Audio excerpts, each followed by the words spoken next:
ATR-77 तैयारे की शमूलियत और अपग्रेड शुदा रोल आउट तकरीब कराची में मुनक़िद हुई। Chairman joint chiefs of staff committee मेहमान खुसूसी थे।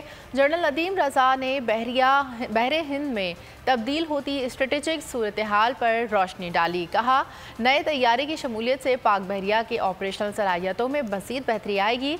बहरे हिंद में उभरते चैलेंजेस से निमटने के लिए मजबूत बहरिया का होना ज़रूरी है और मॉडर्न तैयारों की शमूलियत से मेरी टाइम निगरानी की सलाहियत में इजाफा होगा।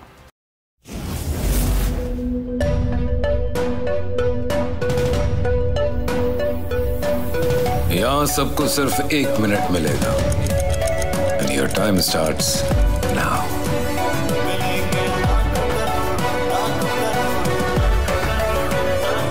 लाखों करोड़ों बस 1 मिनट में।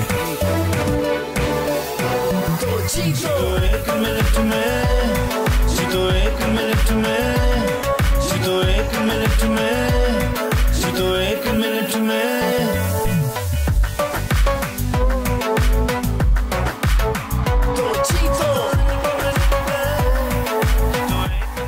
जीतो 1 मिनट में, बुध और जुमेरात शाम 7 बजे सिर्फ बोल एंटरटेनमेंट पर। सबसे ज्यादा व्यूज, सबसे ज्यादा रील्स और सबसे ज्यादा रेटिंग के साथ बोल अब भी नंबर 1 पोजीशन पर बरकरार।